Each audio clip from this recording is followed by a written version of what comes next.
Oi pessoal, tudo bem? Como é que vocês estão? Eu estou gravando aqui esse vídeo, né? Um vídeo um pouco mais informal do que o de costume, para responder essa questão aqui, né? Que foi colocada ontem nos stories, né? Pelo menos uma vez por semana, né? Eu abro aqui um espaço de perguntas e respostas para que vocês possam colocar dúvidas, né? Tirar dúvidas sobre psicometria, análise de dados. E ontem eu coloquei uma dúvida, né? Abri um history para tirar dúvidas especificamente sobre publicação científica, né? E aí eu recebi uma pergunta que eu julguei, né, que não dava para responder por mensagem ali no history, né? O espaço para texto é curto. E eu resolvi gravar um vídeo, né? Porque eu acho que é uma pergunta que toca, né, todo mundo que está aqui nesse canal, que são estudantes de graduação, mestrado, doutorado e até mesmo também colegas, professores, editores de revista. Então tem todo mundo aqui, né, assim. E é uma pergunta, né, assim, que faz parte então do cotidiano do pesquisador, né. E a questão que foi levantada é o seguinte, ó. Quando as revistas, bem, primeiro, eu coloquei, né, eu abri, né, a caixa de pergunta com o seguinte tema, né? Tire uma dúvida sobre publicação científica. E a pergunta foi: quando as revistas brasileiras vão funcionar com respeito ao autor e ao revisor? Bem, me senti compelido, né, a responder essa questão de uma forma um pouco mais densa, porque assim, eu tenho uma experiência tanto como autor, né, de pesquisador, enfim, e também como editor de revista, né. Então eu acho que essa visão, né, assim, de que as revistas no Brasil hoje elas funcionam com total falta de respeito, ela é, não sei se majoritária, né, mas a maioria das pessoas entendem, né, que as revistas no Brasil elas não funcionam bem. E eu queria dar uma perspectiva sobre o porquê eu acredito que isso acontece, beleza?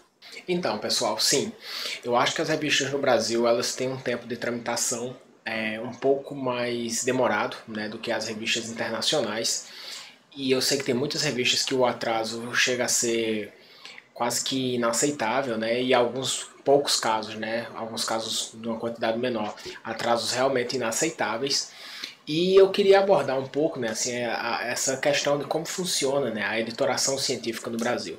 Bem, o primeiro ponto que eu acho importante trazer é que o Brasil, as revistas brasileiras, né, junto ao sistema PepSic, o sistema Cielo, a gente tem uma das maiores bases de dados abertas do mundo, né? Então, basicamente, nenhuma revista nacional cobra para publicar ou cobra do leitor, né? E isso é uma coisa que poucas pessoas se dão conta disso, né? Mas isso é muito, como é que eu posso dizer? Isso é um motivo de orgulho muito grande, né? A gente tem uma base de dados riquíssima, aberta à população. Mas assim, se essas revistas elas não cobram, né, ou para publicar, ou para que o leitor acesse, quem é que paga essa conta? Né? É o governo. O governo está financiando ciência no Brasil? Não. Então, pessoal, o que é que isso quer dizer? Que as pessoas que estão por trás dessas revistas científicas, cara, elas estão comendo o pão que o diabo amassou para fazer essas revistas funcionarem. Então, assim, né? Quando a gente fala em revista, parece que a revista é uma coisa, né? Parece que a revista é um objeto, parece que a revista é um sistema. Mas não, velho. Na real, a revista são pessoas. E essas pessoas, elas estão encalacradas de trabalho. Então, assim, ó, quando você assume, né, a editoração de uma revista, geralmente você chega nesse posto, né, porque você já é um pesquisador que tem uma certa trajetória, você já é um pesquisador reconhecido, e aí você é convidado, né, para assumir a editoração de uma revista. Bem, se você já é um pesquisador reconhecido, isso quer dizer que você já tem muito trabalho. Você já tem possivelmente uma série de alunos de graduação, de monografia, de extensão, de aulas para dar, além do seu trabalho na pós-graduação, né, que é onde de fato a pesquisa acontece. Então você vai ter ali seus alunos de mestrado, de doutorado. Você entrando dentro de um programa de pós-graduação, você precisa fazer parte de diversas comissões. Cara, assim, ó, diversas comissões. E vem, né, ainda, né, a incumbência, né, eventualmente, de você ser um editor de uma revista científica. Na minha experiência, né, como editor, para quem não sabe, né, assim, eu fui editor, comecei como editor júnior, né, da revista da Sociedade Brasileira de Psicologia, SBP, chamada Temas em Psicologia, atualmente Trends in Psychology, e depois eu fui editor-chefe dessa revista por alguns anos. E atualmente eu sou editor associado da Spanish Journal of Psychology. Bem, e por que eu digo isso? Né? Só para vocês entenderem que é uma perspectiva de quem está dentro, tá? Bem, o trabalho do editor é possivelmente o trabalho mais massacrante que existe na área acadêmica. Massacrante em que sentido? Massacrante no sentido de que é um trabalho que não acaba. Não importa quantas horas você trabalhe, amanhã você vai ter a mesma demanda. Por quê? Porque os artigos não param de chegar. Então não importa se você se dedicar 10 horas para limpar, né, para tramitar 10, 12 artigos hoje, porque quando você acordar amanhã cansado, cheio de coisas para fazer, vai ter 12 novos artigos lá esperando por você, esperando sua tomada de decisão.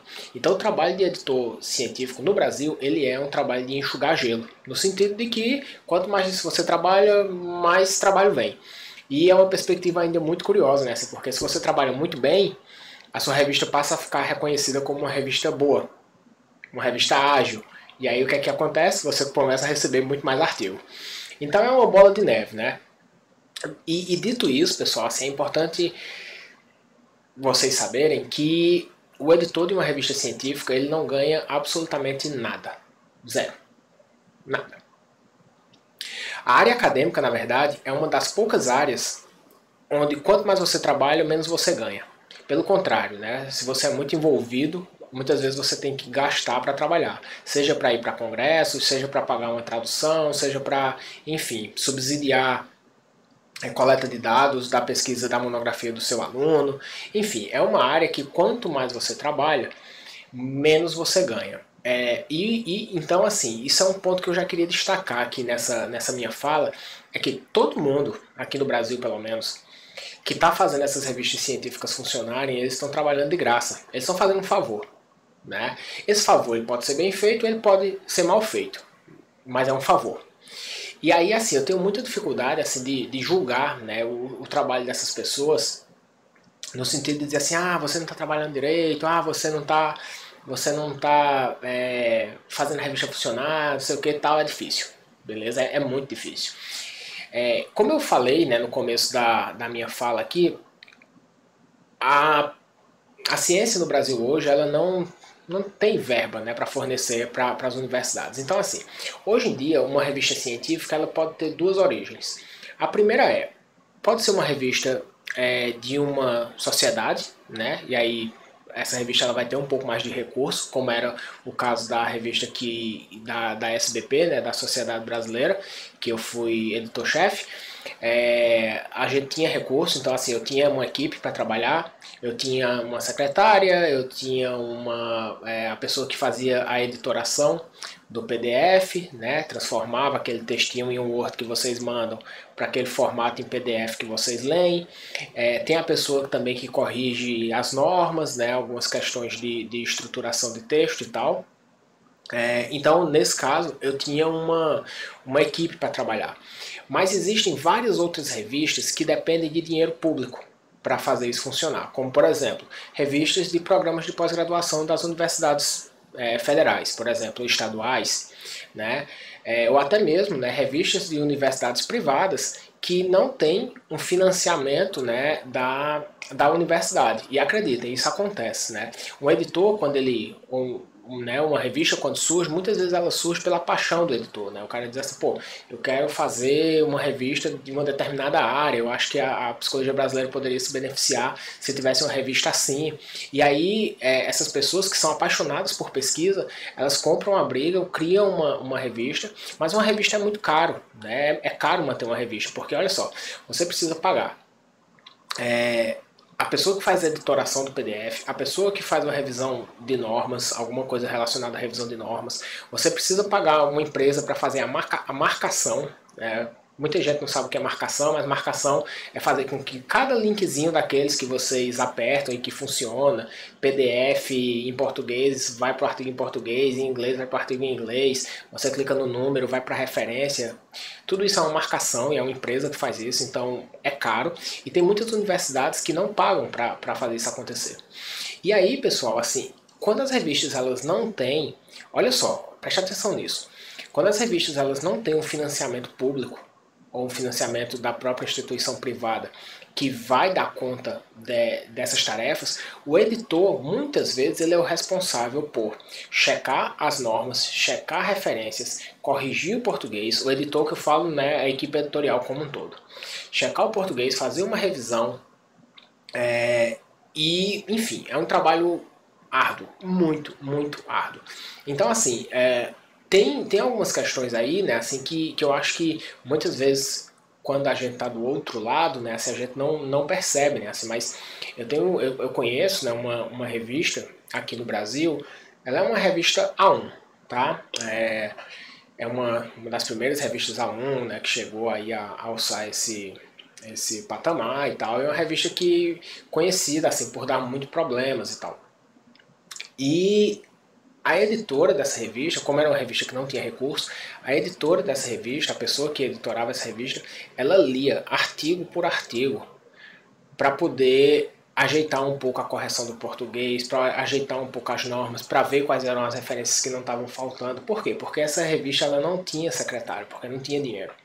Então, assim, a revista do lado de fora, extremamente mal vista, só que do outro lado, cara, assim, ó, eu posso dizer que a pessoa, né, que estava por trás dessa revista era uma das pessoas mais dedicadas do mundo para fazer a coisa acontecer. Só que não tinha condições, simplesmente não tinha uma estrutura. O Brasil não tem uma estrutura, né, muitas vezes, para fazer com que a gente tenha, né, o mesmo nível de publicação científica que existe lá fora. Né? Principalmente porque a gente tem, né, essa questão que eu venho discutindo, que é a questão da publicação gratuita. Né? Não se enganem, tá, pessoal? Assim, as revistas internacionais elas são editoradas por grandes publicadoras, entendeu? Springer, sei lá, tantas outras. É empresa que está por trás dessas revistas e a empresa faz a coisa funcionar bem para que ela possa vender bem o seu serviço. Não é por acaso, pessoal, que quando a gente vai acessar um artiguinho lá fora, a gente tem que fazer o quê? Sci-Hub. Por quê? Porque não tem artigo gratuito. Entendeu? Então, assim, quando a gente vai comparar o nosso nível de publicação com as publicações internacionais, a gente tem que colocar muita coisa em jogo, sabe? A gente precisa ter uma visão muito crítica, né, sobre como é o processo aqui e como é o processo lá fora. É óbvio que existem casos em que a editoração realmente ela deixa muito a desejar, deixa muito, né? E aí extrapola aí um pouco o limite do aceitável. Mas esses casos, na minha opinião, são minoria, tá? Na grande maioria dos casos, os editores estão, com perdão da palavra, estão se fudendo para fazer a coisa dar certo, sabe, velho? Estão trabalhando feito louco, sabe? Porque assim, ó, deixa eu mostrar uma coisa para vocês aqui.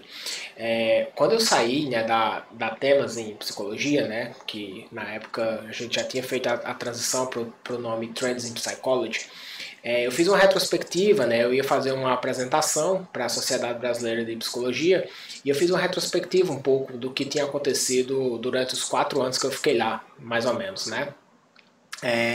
E aí, pessoal, olha só, olha essa imagem que eu vou colocar aqui de um texto que eu publiquei em 2017. Estava fazendo uma apresentação aqui e fui procurar no meu e-mail pelo título da revista a qual eu trabalhei como editor. Em aproximadamente 4 anos, foram exatamente 9.997 e-mails recebidos ou enviados, cuja temática era a revista. Estafa explicada. E aí eu vou continuar, né? A informação que eu queria passar tá aqui, tá? 9.997 e-mails em 4 anos. Estafa explicada. A demanda é tão grande que o mínimo que os editores querem é que os artigos sejam submetidos de forma minimamente organizada, respeitando as regras da revista, respeitando as regras gramaticais e com possibilidades reais de avanço do conhecimento. Então, pessoal, imaginem que em mais ou menos 4 anos, 1.997 e-mails entre recebidos e respondidos. Vejam que isso dá mais ou menos uma média de 2.500 e-mails por ano, o que dá mais ou menos, né, não vou fazer essa conta, né, de forma muito precisa, mas mais ou menos 8 e-mails por dia.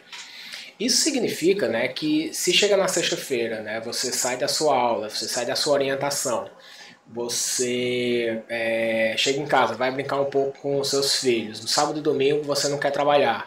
Sabe o que isso significa? Que na segunda-feira eu tinha 24 e-mails para responder em média. 24 e-mails para responder, olhar, que eram coisas que aconteciam, entendeu? Ou chegava artigos revisados, e aí eu precisava fazer um encaminhamento, ou os editores associados, eles faziam um parecer e me passavam para que eu respondesse para os autores, ou chegava artigo novo que eu precisava ler para ver se, para eu filtrar, para ver se ele passava, né, no meu critério inicial, e se eu distribuía esses artigos para os editores associados. Precisava ver o artigo para ver para qual editor associado esse artigo vai. Então vamos lá, fazendo uma conta rápida, tá? Uma conta de boteco. 24 e-mails na segunda-feira, por baixo, se eu não trabalhar no fim de semana, né? 24 e-mails para responder na segunda-feira, só que segunda-feira eu dou aula. Segunda-feira eu dou aula de manhã, de tarde eu dava supervisão para os meus alunos do mestrado. E aí eu tinha 2 horas, digamos, para responder esses e-mails. Óbvio, pensando no mundo fictício, né, irreal, de não trazer trabalho para casa. 2 horas não dá para você fazer nada. Desses 24, em 2 horas eu tramitava 1 ou 2, sei lá. Agora imagine um dia que o filho ficou doente. Imagina o dia que, sei lá, que alguma coisa deu errado, que você adoeceu.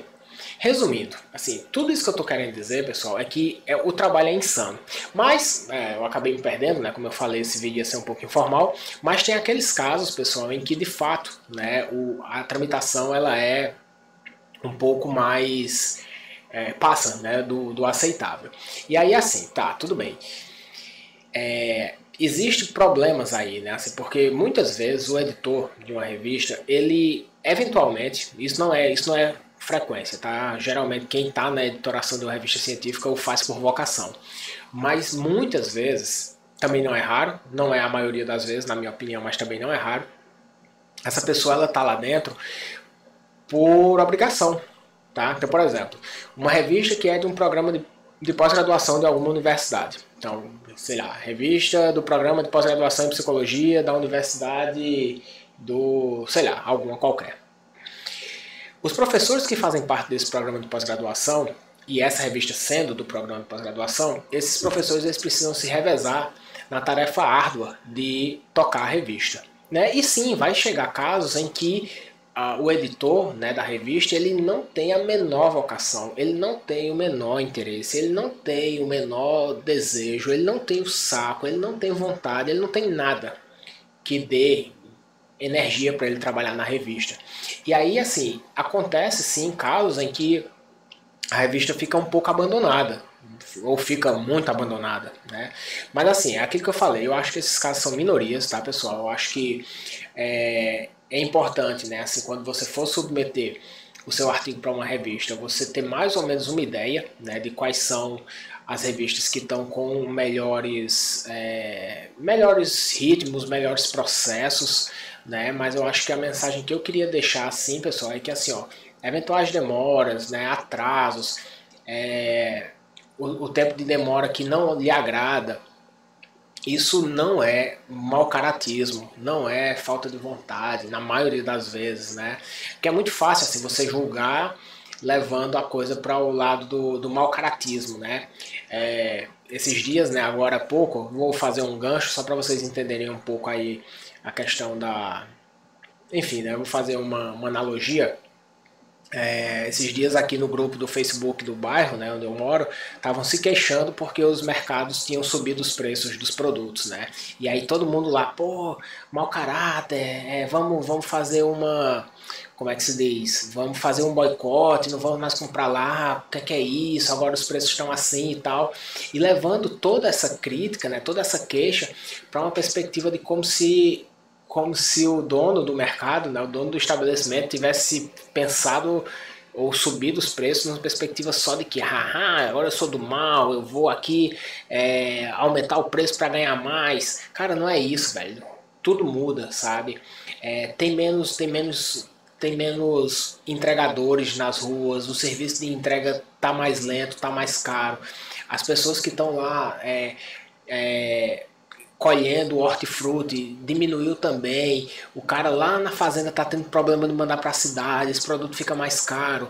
Menos pessoas na rua, o custo realmente precisa aumentar um pouco para que ele possa se sustentar, né, com uma redução de movimento, né, no mercado muito brusco, com a manutenção dos gastos, né? Então sim, existe uma parcela aí de aumento que é para cobrir os gastos, mas a grande maioria do aumento é um efeito cascata que vem de aumentos de outros produtos, enfim, de todo o sistema do capital que dá problema quando a gente está passando por uma crise como essa. Então, assim, é mais ou menos a mesma lógica que eu estou querendo trazer para a perspectiva da editoração científica, né? Assim, não é mau caratismo, não é uma questão do editor associado acordar e dizer assim, haha, ou o editor-chefe, né? Acordar e dizer, eu vou deixar esse artigo aqui de bobeira só porque eu não gosto aqui dos autores, né? Vou faltar com respeito aqui com essa galera. Não é isso, velho. Assim, você tem aí uma infinidade de trabalho, de demanda. Eu acho, na minha sincera opinião, que o trabalho de editoração científica ele deveria ser um trabalho exclusivo. Ele tem demanda para ser um trabalho de dedicação exclusiva. Só que ele não é, pelo contrário. Ele é um trabalho gratuito, que mais uma vez eu volto a dizer, você não recebe nada para fazer isso que você faz. Ou seja, aqueles 4 anos que eu passei da minha vida trabalhando, cara, não sei quantas horas por dia, né, respondendo quase 10 mil e-mails, ou respondendo 10 mil e-mails em 4 anos, eu não recebi um centavo, né?